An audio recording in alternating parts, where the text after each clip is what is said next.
5-Minute Fridays. I am just about to start my 5-minute workout for today. All I'm using today is a light set of dumbbells. So if you don't have dumbbells, just grab a couple of water bottles or shampoo bottles. You're also going to want something soft beneath you, so grab an exercise mat or a yoga mat if you have one. If you don't have a mat, a towel should probably suffice, and if you're working out on a carpeted floor or on grass, you may not need anything at all. There are timestamps in the description box down below the video, so if you would prefer to just skip straight ahead to the workout, you can go ahead and use the chapter markers to do that. But if you would like to see the exercises demonstrated and explained before we begin, let's go ahead and get into that right now. So first of all, let me just tell you for reference, and for reference only, these are 5-pound dumbbells. That's a good weight for me for these exercises that we're doing today. You may need to use something lighter than that. You may need to use something heavier than that. That depends on your strength and on your level of fitness. It also just depends on what you have available to you and how hard you are looking to push yourself today. So please consider those factors when choosing your weights and make the decision that is best for you. But whatever you choose for weights should feel light to you when you pick them up. I do not recommend using heavy weights for these exercises that we're doing today. So if you don't have a set of dumbbells, look for household items that will work. The best option would probably be to just grab a couple of water bottles or shampoo bottles. You could fill them with water, or if you want, you might be able to make them a little bit heavier by filling them with something like uncooked rice, dried beans or lentils, kitty litter, powdered laundry detergent, even dog food, anything like that that can give them a little bit of weight. So even a couple of cans of soup from the pantry will work. They're super light, but it's something. So just get creative and use what you've got. As long as you can find something that you are able to maintain a secure grip on so that you're not going to drop it and hurt yourself or break something and make a mess. And as long as it feels light to you when you pick it up, then any number of household items can work. So let's go ahead and go through the exercises. There are 5 different exercises. We're going to start down here on the mat. Really, we're going to be down on the mat for all 5 exercises. And the first exercise, I don't know if I'm going to call this a jackknife or dead bugs, but it's kind of just a dead bug, but with straight arms and straight legs, but it's also a jackknife. So let me show you first without any added weight.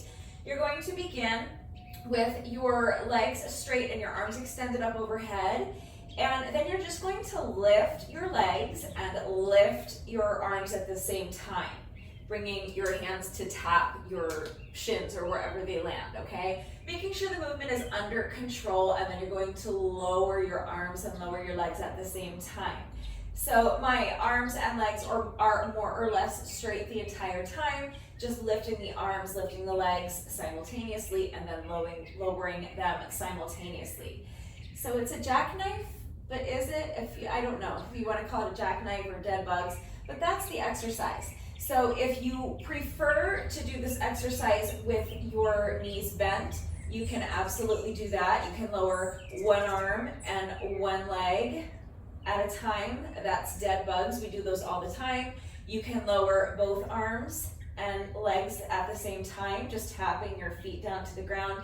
So any kind of variation of dead bugs or jackknives with or without weight will work. I'm going to be doing just that while holding onto my 5-pound dumbbells. So this is 10 pounds of weight total that I'm adding. So I'm just going to hold both of my dumbbells together like this. Arms are extended up overhead, legs extended up overhead, and just lower the arms, lower the legs, and back up. Super simple. If holding both of your weights together is too challenging, you can just hold on to one weight. Okay, just make the decision that's best for you. But that's the first exercise. The second exercise is going to be glute bridge raise with a chest press. So if you do not have anything that you can lift, or you just don't want to add weight to the workout, you really can just do glute bridge raises. Any variation of glute bridge raises you want to do is fine. So you're going to start with your knees bent, feet flat on the mat. You can have your arms down to your side. If you're not adding weight, if you're not holding on to anything, press your heels into the mat. Lift your hips up as high as you can, like you're trying to touch the ceiling with your hip flexors. Make sure you're squeezing those glutes at the top. And then you're just going to lower the hips back down with control. You don't have to go this slowly. I'm just demonstrating that the movement should be under control. That's how much under control it should be, even if you're going faster than that. So the point is that you don't want to just let your hips drop down. You want to lower them down with control, really engaging your entire core, all right? So just pressing the heels into the mat, lift the hips, squeeze the glutes at the top, lower the hips back down with control. So that's just a basic glute bridge raise. You can elevate your feet. You can elevate your heels. If you want to target your calves a little bit, you can alternate heels, toes, or you can keep your feet flat on the mat the whole time. You can do one leg glute bridge raises. You can elevate your feet. All right, any variation you want to do is fine. So if you're not lifting weight, but you want to increase the difficulty, elevating your feet on an exercise ball is a great option. Or doing your glute bridge raises on just one foot is another great option. All right, so whatever's going to work for you is fine. I am adding weight, so I'm going to be holding on to my 5-pound dumbbells, and I'm going to start with my dumbbells up here by my shoulders. And as I am at the top of my glute bridge raise, I'm going to pause, and then I'm going to do a chest press. So I'm just pressing the weights up overhead, and then I'm bending my elbows and bringing the weights back down towards my shoulders before I lower my hips down. So it's just a glute bridge raise with a chest press. So pressing the heels into the mat, lift the hips, tighten the glutes, press the weights up overhead, bring them back down with control, and now lower the hips with control. Glute bridge raise, chest press. So that's my variation. Again, if holding on to 2 weights is too much, you can also do this holding on to just 1 weight. Just hold your weight in front of your chest, do your glute bridge raise, press the weight up overhead, bring it back down towards your chest, and lower the hips back down with control. All right, so any variation of glute bridge raises you would like to do with or without weight is fine. I'm going to be doing a glute bridge raise with a chest press. The next exercise is another glute bridge variation. This time I'm going to come up into my glute bridge raise and hold right here. All right, so I'm going to stay here for the entire interval, and while I'm here, I'm going to be doing bus drivers. This exercise looks so simple, but it's so tough. So let me show you what's going to be going on with my dumbbells. So I'm going to hold both of my dumbbells together like this. Actually, no, for this, I'm just gonna use, you can do both if you want, but these are so hard. They look like nothing, but they're super hard. And doing it from this position is going to be even harder. So this is 10 pounds of weight. It depends on, again, your strength and your level of fitness, how hard you're looking to push yourself. So I think I'm just going to use 1 dumbbell for this, but if you want, you can hold both of your weights together. And then all you're going to do is just rotate like you're turning the wheel of a bus, all right? Hence the name, bus drivers. Maybe I will use both of my weights for this. I'm undecided.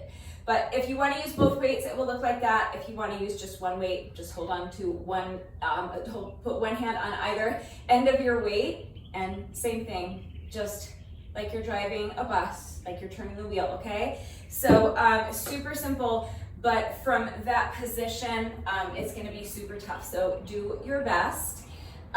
If you are not holding on to weights, then again, any glute bridge variation you want to do is fine. Since I'm going to be holding my glute bridge, what I'm going to recommend, if you're not adding weight, is to just keep your arms down to your sides, come up into your glute bridge raise, and you can just march.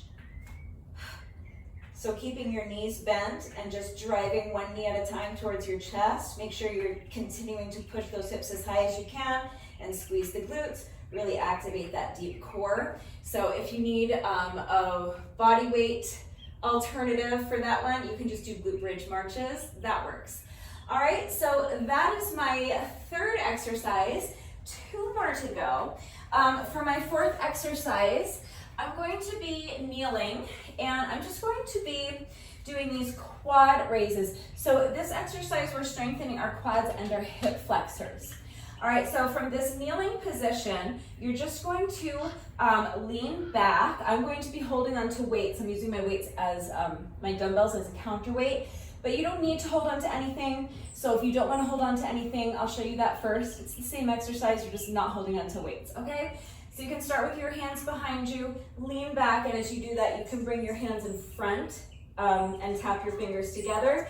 And then what you're going to do is activate your quads and your hip flexors to lift yourself back up and return to your starting position, all right? So ideally, you wanna think of hinging at the knees. So from your knees to your shoulders, you wanna try to keep that as straight as possible. So it's not a back bend, all right? You don't want an arch to your back. You want your back more or less straight, and you wanna think of just hinging at the hips, all right? So from my knees to my shoulders, I want it to be like a plank of wood. I don't want it to be able to bend or sway. What I'm going for is to have that perfectly straight, okay? So just do your best. But that's the exercise. Again, it is super simple, but super tough. And I'm just going to be holding on to my light dumbbells while I do that. So I'm going to start with the weights behind my back. And as I lean back, I'm going to bring the weights in front of me as a counterweight. And then I'm going to activate my, what are these? Quads? Why can't I think of words? Yeah, these are quads. I'm gonna activate my quads and my hip flexors. This is a great exercise to really strengthen your hip flexors. And come back up and return to my starting position. Super simple. So if that's too difficult for you, any kind of exercise where you're strengthening your hip flexors is fine. And several weeks ago, I did an entire 5-minute workout that was completely focused on hip flexor strengthening exercises. So if you need 5 ideas for an exercise to help strengthen your hip flexors, I will link that video up in the iCard. It will also be linked in the description box down below this video. And I'll link it again at the very end of this video just so that you can't miss it. So if this is too difficult for you, then you can choose any of the exercises in that workout as a substitution. Just something that's going to focus on strengthening your hip flexors. All right, and then our 5th and final exercise is going to be lat pulses. So we're getting our upper back here. Now for this one, if you're not lifting anything, it's going to be really difficult to give you an equipment-free substitution. You can just do this, and this is fine. It's just not very challenging. It's not going to do a ton for your back. If you have a resistance band, you can definitely do something similar to this with a resistance band. You might be able to put the resistance band around your waist, slip your arms through the resistance band, and lift your arms like this, using the band as resistance. Or you could wrap a resistance band around your arms and bring your arms out to the side and in. So that's a couple of possibilities if you don't want to lift anything, but you do have a resistance band. If not, you might be able to do something like with a towel, but I strongly recommend just grabbing something light. So if you don't have dumbbells, a couple of cans of soup from the pantry, okay? If you're taking your workout to the beach or to the park or something like that, you can find a couple of rocks, a couple of big rocks that weigh about the same, and just use those, okay? Or one large rock that you can hold on to with both hands. That's another thing too. If you have a kettlebell, you can hold on to one weight, like one heavy dumbbell or a kettlebell, or a heavier, larger household item like a jug of laundry detergent or a big jug of water or something like that, and you can hold that behind your back and do your lat pulses this way. All right, so again, just get creative and use what you've got. Make sure that your weight is an appropriate weight for you. Make sure it's not too heavy, and make sure that you can maintain a secure grip on it. But ideally, a light set of dumbbells or a couple of water bottles or shampoo bottles is great for this. And I'm just going to stay in this kneeling position, and I'm going to bring my weights behind me. So I'll show you from this angle so you can see what I'm doing. So right now, my palms are facing you, and then I'm just going to lift my palms up towards the ceiling. So think about trying to touch your palm to the ceiling. It's not a huge range of motion, all right? You're just squeezing the weights up towards the ceiling. making sure that everything else stays as stationary as possible. So I like to do this exercise from my knees because I feel that it helps me to minimize any kind of swaying around that I'm doing. If I'm kind of cheating and using my body to create momentum, this helps me to minimize that, helps me to isolate my core more effectively. So I like this exercise from a kneeling position. I'll show you from the side. So my palms are facing the wall behind me, and I'm trying to lift my palms all the way up and touch the ceiling with my palms. So it looks like this. All right, again, super simple and really a pretty short range of motion. If it is too taxing on your knees, to be on your knees for these two exercises in a row, you might want to either double your mat up a couple of times so that you have a little bit of extra protection for your knees, or you could try placing a blanket or a folded up towel on top of your mat underneath your knees, or you could grab a throw pillow or a seat cushion or something like that. But if it's still too much on your knees, or you just prefer not to be in that position for whatever reason, you can absolutely do this exercise from a standing position. We do this exercise from standing all the time. Just make sure that you're really engaging your core and keeping your body as still as possible, really isolating this movement so that you're not using any other part of your body to create momentum. But it's the exact same exercise. Just lifting the weights up behind you like you're trying to touch the ceiling with your palms, and that's it. That's all 5 exercises. Now here's the format. I have my timer set for 5-second rest intervals and 25-second work intervals times 10 rounds. That's our 5 minutes. There are 5 exercises in the circuit, so that means we're going to complete the entire circuit twice, and that is our 5-minute workout. So the rest intervals are super short. It's really just enough time to transition from one exercise to the next. So the goal is to really, really keep moving for the entire 5 minutes, but just do your best. If you do need to pause and rest during a work interval, or if you need more than 5 seconds to transition from one exercise to the next, that's fine, okay? Rest if you need to. You do not want to rush through the workout or rush through the exercises at the expense of your form. So just keep that in mind. The rest breaks are super duper short, but if you need a longer rest break, it's your workout, so you take as long of a rest break as you need, all right? But that's the format. So hopefully that is all clear. It's a pretty simple format. But remember that I do always take the time to type out the instructions in the description box down below the video. And of course, I'm going to do the entire workout right along with you. So watch me do it, read the instructions. But then of course, as always, if anything is unclear with the format and how it all fits together, if you have any questions about the exercises that we are doing today, if you have any doubts about how to do these exercises with the correct form, or if you need any further help with equipment-free substitutions or beginner modifications beyond what I have already provided, I'm right here to help, so please just ask. It's really important that you understand how to do the exercises correctly before you begin the workout, so that you reduce your risk of injury, and also just so that you make sure that you are getting the maximum benefit out of each exercise. And you guys know it's also incredibly important to me that all of my workouts are always accessible to anyone and everyone who wants to do them with me. So I'm always here to help facilitate that. Please do not hesitate to reach out if you have questions or if you need help. And just one final reminder, especially if you're going to be working out along with the video, to please make sure that you are working to your own level. So again, what does that mean? That means choosing a set of dumbbells or household items that are an appropriate weight for you. They should feel light to you when you pick them up. It means dropping the added weight if it becomes too taxing. It means limiting your range of motion if necessary. I don't want you pushing your body into doing anything that it is not ready to do.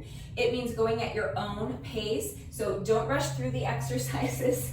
I don't want you to sacrifice your form for speed. And it means taking rest breaks if you need to. Again, the rest breaks are super short, so if you find that you need to pause and rest in the middle of a work interval, that is what you should do.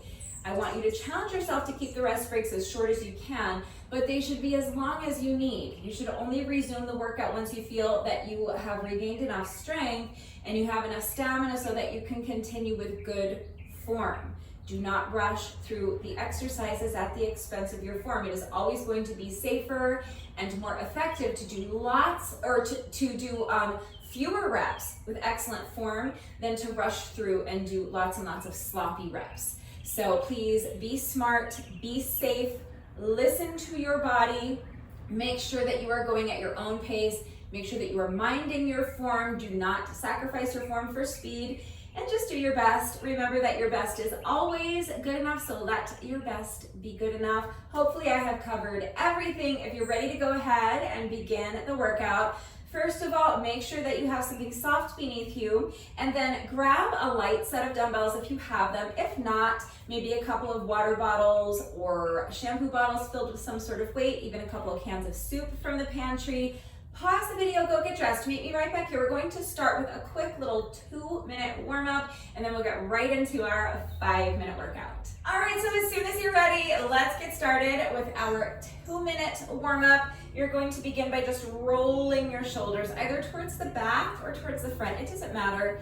Just make sure that you're really kind of exaggerating the movement. You want to explore your full range of motion here, so make those circles as big as you can. Next, we're going to do some head rolls. So you're going to start by just allowing your head to fall towards one shoulder, and then you're going to bring your chin to your chest and towards the opposite shoulder and back. And each time you roll your head from one shoulder to the other, just start to feel your head getting heavier and heavier, allowing your range of motion to increase. Your arms are nice and loose like a rag doll. And finally, your entire torso is just kind of falling in front of you. Now, keep your feet planted right where they are, a little bit wider than shoulder width apart. I'm going to bend your knees, sweep your hands down in front of you, and as you straighten the legs, you're reaching up as high as you can towards the ceiling. Each time you bend your knees, again, just allow your range of motion to increase a little more, sinking deeper and deeper into that squat. Now again, feet stay planted. We're just going to lunge side to side, adding the arms. So with each lunge, you're just reaching across your body. It should feel like you're trying to throw your arm across the room. Just waking up those shoulders. Next, we're going to march. So step the feet in and march. You can start with your knees low, but gradually, as the interval progresses, you're going to start driving your knees up, higher and higher towards your chest, until finally you're driving your knees up as high as you can towards your chest. Feel a little stretch in your glutes. And we're just going to finish with a quick hamstring stretch. So feet wide apart, hinge at the hips, and just bend over. If you want to use the wall or a chair or the arm of your couch to assist you getting into this stretch, it might make it a little bit more manageable. Because you want to do your best to keep your back as flat as possible so that you isolate your hamstrings more effectively. And that's it. That's our 2-minute warm up. So let's go ahead and get right into the workout. Make sure that you have something soft beneath you. Grab a light set of dumbbells if you have them. If not, maybe a couple of shampoo bottles or water bottles filled with some sort of weight. And as soon as you're ready, here we go. I'm starting my timer in 3, 2, 1, and go. So we're starting with jackknives. Lying down on the mat, grab a hold of your weights. Legs are extended straight, arms are extended overhead, and now you're lifting the legs, lifting the arms at the same time, lowering the legs with control, lowering the arms with control. Make sure there's a soft bend to your elbows. You're not locking out your elbows. And make sure the movement's under control so that you're not just allowing your arms to drop down. You're not allowing your legs to drop down. Now, feet flat on the mat. Press your heels into the mat. Lift the hips as high as you can, squeezing the glutes at the top. And then we're adding a chest press. So lift the hips, straighten the elbows, press the weights up overhead, and then controlling the movement, you're bending your elbows, bringing the weights back down towards your shoulders, lowering the hips down with control. So again, make sure you're not just allowing your hips to drop down. You want every aspect of the movement to be under control. Now hold the weights together, come up into your glute bridge raise, and we're gonna do bus drivers.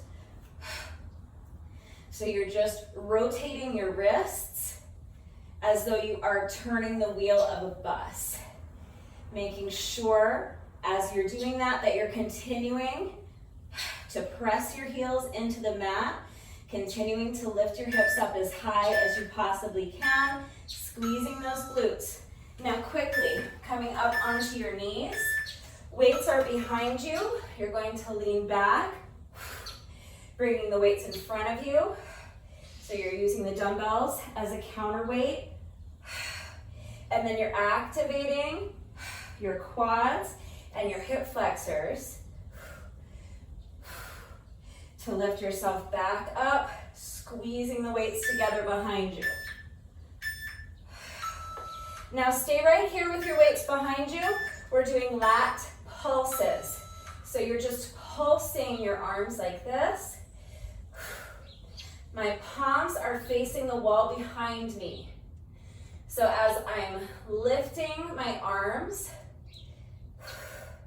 I'm feeling that upper back, and I'm trying to touch the ceiling with my palms, making sure that your entire core is nice and strong and tight and engaged. Now we're going to repeat the whole thing once more. So back to jackknives. You don't have to add weight to this exercise. You can do this with or without weight. And if it's too difficult to lift your arms and legs at the same time, you can lift your legs first and then your arms. That's fine. Okay, glute bridge raise with a chest press. So pressing your heels into the mat. Lift your hips as high as you can. Make sure you're squeezing those glutes at the top. And then press the weights up overhead. Making sure every aspect of the movement is under control.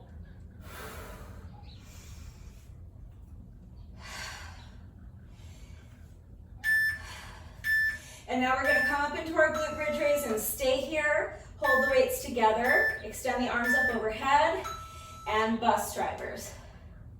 If it's too difficult holding on to both of your weights for this exercise, you can drop one weight and just hold your dumbbell or your water bottle or whatever you're using with one hand on either side. That's absolutely fine. Okay, now quickly come up into a kneeling position. Weights behind you, drop it back. Tap the weights in front and tap them behind. So try not to arch your back.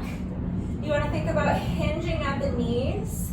So from your knees to your shoulders, you're trying to keep that perfectly straight, like a plank of wood.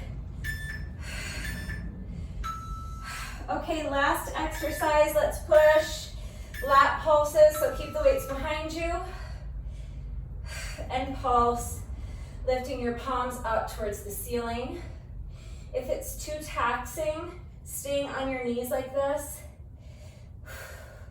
you can do this exercise from a standing position as well. Couple more seconds. Push, let's finish strong. And that's it. That's our 5 minutes, we did it. Nicely done. We are not quite finished yet. No workout of mine is ever complete until we have done our bonus burpee. So we have just 1 rep left to go. Let's go ahead and do our bonus burpee together, and then the workout will be officially complete. So as soon as you're ready, here we go. This is our final rep of the day.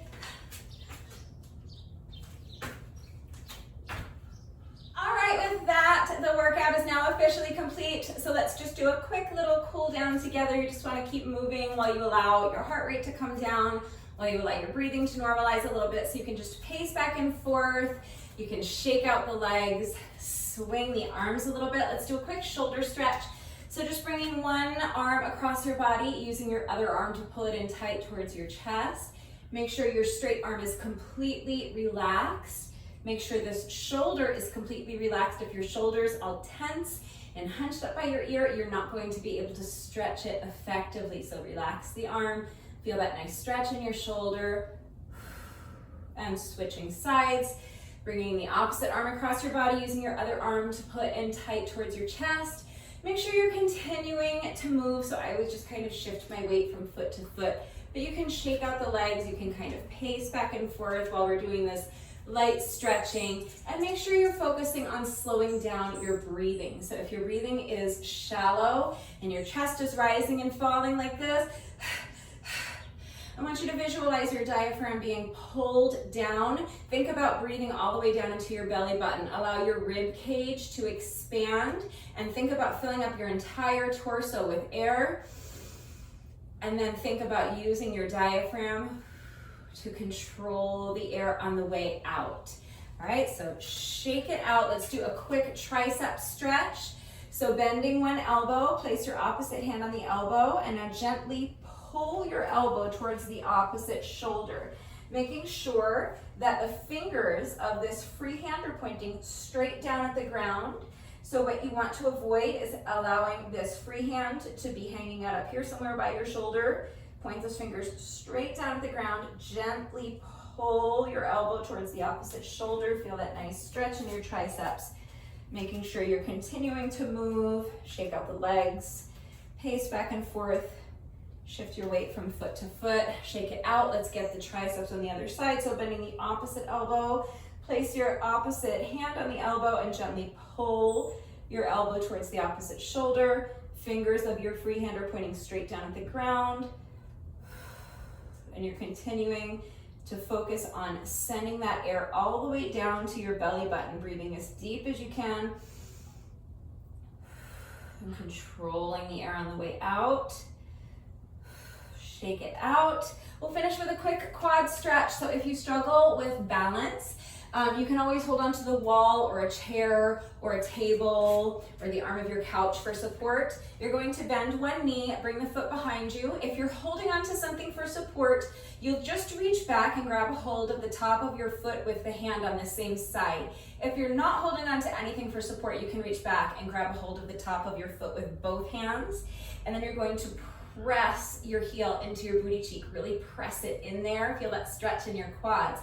As you're doing that, you want to tilt your pelvis forward. So think about tucking your booty underneath you and trying to touch your spine with your belly button. As soon as you combine both of those two elements, so you're tilting your booty forward and you're also pressing your heel into your booty cheek, you're not only going to feel that stretch intensify in your quads as you isolate those muscles more effectively, but you should feel the stretch continue all the way up to your hip flexor. So coming out, shake out the legs. Let's get the other side. So bending one knee, bringing the foot behind you, reaching back and grabbing hold of the top of your foot with the hand on the same side if you're holding on to something for support. If not, you can grab your foot with both hands, press, press, press that heel into your booty cheek, and tilt the pelvis forward, tucking your booty underneath you, sucking that belly button back towards your spine. Combining both of those elements. So tilting the pelvis forward as you're continuing to really press that heel into your booty cheek. Let's take one more deep breath here. Using your diaphragm to expel the air with control. And come out. And one more time, just shake out the legs, shake out the wrists, shake out the arms, swing the arms a little bit, and then that is it. That's our little cool down. So if you find that you're still breathing heavily and your heart rate is still elevated, just take a few more minutes. You can pace around a little more. You can do a little more light stretching. That's a great idea. Just to remember that this little bit of light stretching that we do during the cool down does not take the place of a proper stretching routine. It's still really important to make sure that you're taking a good 15 or 20 minutes to stretch every day if you can. If you have time to do it right now, immediately after the workout, this is always going to be the most effective and the most efficient time to get your stretching done because your muscles are already nice and warm from the workout. But if you don't have time to do your stretching right now, that's fine. It doesn't matter what you do for your stretching routine. It doesn't matter when you get it done.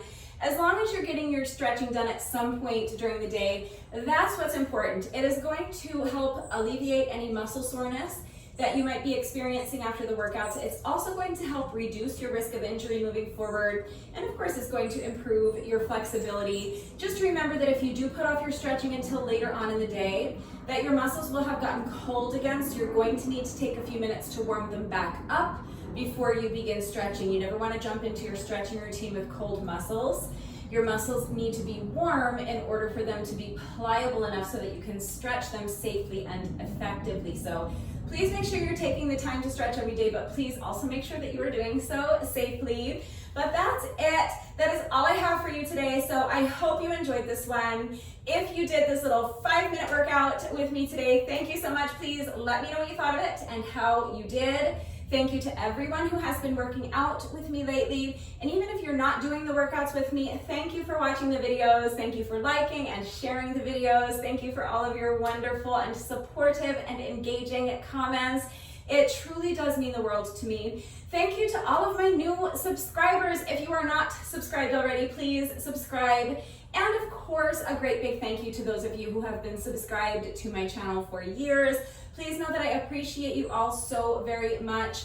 One final reminder that if anything is unclear with the format of today's workout and how it all fits together, if you have any questions about the exercises that we were doing today, if you have any doubts about how to do these exercises with the correct form, or if you need any further help with equipment-free substitutions or beginner modifications beyond what I have already provided, I'm always here to help, so please just ask. If you enjoy these little 5-minute workouts and you would like to see more of them, please remember that I have an entire playlist of 5-minute workouts on my channel.